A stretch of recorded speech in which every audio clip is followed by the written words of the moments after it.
Morning, everybody. I'm out on a walk with Misty. This is my first time walking her. I've worked with her on a couple things inside, but my very first time putting her in heel and walking with her. And as you can see, she's doing amazing. So not only her first time walking with me, but her first time completely without a leash. Notice we do have a leash on, but it's dragging. And the reason I do this is because I really want to make sure that our training is not relying on restraint, but is on the e-collar, because this is the tool she'll go home with. This is the tool her owners will use to enforce the heel. So as we've discussed in past videos, the word heel is our command for walk with me. And the literal meaning is their head is at the level of your heel. So we teach it on the left side and slightly behind. So when you're walking her in heel, it just means she's following you. And you can kind of equate it as driving down the highway.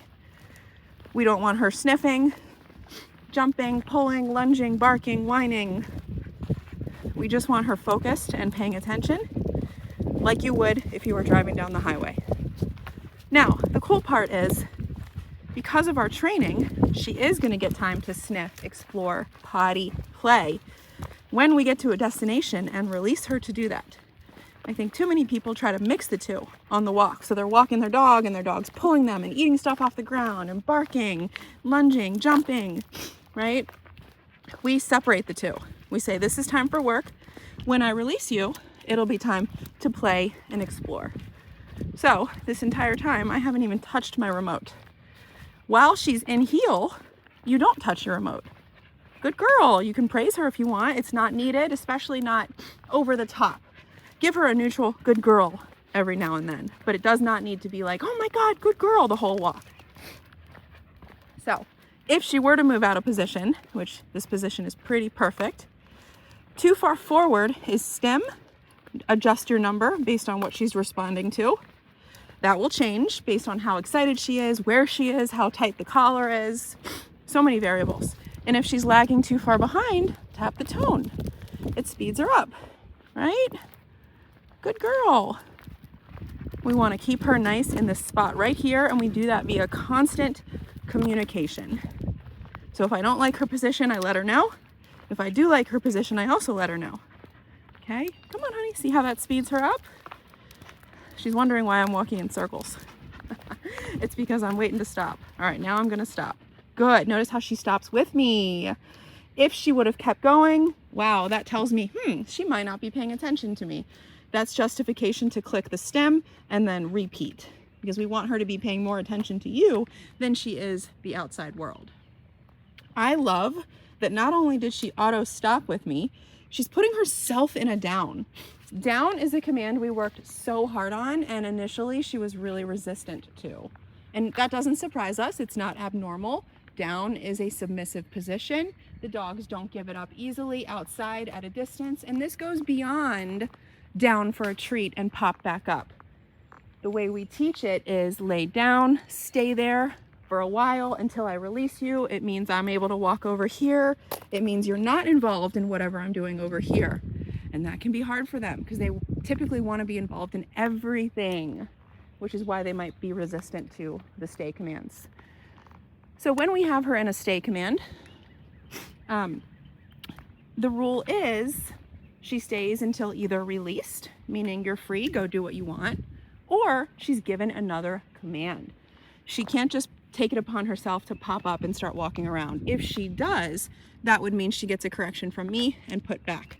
If she is not under the belief that somebody is holding her accountable, you might see the commands become less reliable. She might start popping up and walking around and saying, why shouldn't I, right? If no one's going to correct me, they are going to do what is fun for them in that moment. Now, as long as she's holding her command, she's getting good girl, I pair it with a thumbs up, and the lack of the correction. So not only are we praising her, she is not getting corrected for it. The flip side is if she breaks command, we are not going to praise her. We're going to let her know, hey, we don't like that. We're going to correct her and put her back. And then she learns how to be successful and avoid the e-collar. Okay. Good girl. Let me show you her recall. Recall is getting your dog to you, no matter what it might be. I think her owner is probably going to use this most on the beach. You can use the verbal COME, but the most important thing is that you're tapping the tone. The tone beeps by her ear. This has a 1/2 mile range. I click it a couple times until I receive a response, and then you do praise her as she's on her way to you. And here's the thing with Misty, you need to make sure she's coming to you to a stay. Her MO at the beginning was to come and then within about 2 feet run away again, okay? Because she knows that's gonna end her fun time, but we need that recall to come to a stay. All right, so watch this. Misty, come.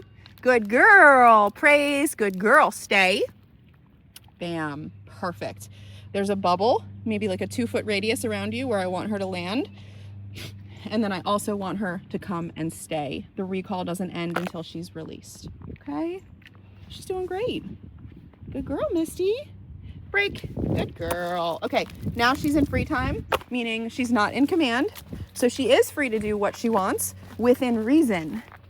I still have a way to disagree with stuff I don't like. So if she picks something up off the ground and starts eating it, I'm not gonna reach in her mouth and grab it. I'm not gonna even say anything. I'm just gonna start clicking on my remote and dialing until she drops it and then release. So that's just one example. If she starts barking, I can also correct that. But I just love how I'm able to be out with her without even being in a command and not have to hold on to the leash. So awesome. All right, we have ended our walk in our free time. We've approached the front door of the house. I'm gonna show you how we do thresholds here. Our style is you can say stay one time, but I'm not gonna beg her and I'm definitely not gonna restrain her. I'm gonna open the door. If she bolts in, I will correct with stim and then recall back out and then repeat until I get a default wait. She should wait because we've been doing this for a few weeks now. All right, so notice the door is open. She's not rushing in. Good, I wait for eye contact. Break, good girl. And then I release her and she comes in.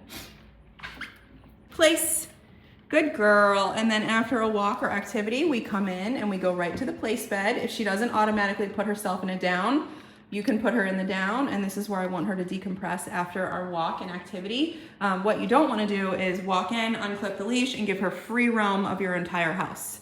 We really want to hold up that structure. Good girl, and I'm going to leave her here for a while. Okay, Misty, break. Good girl.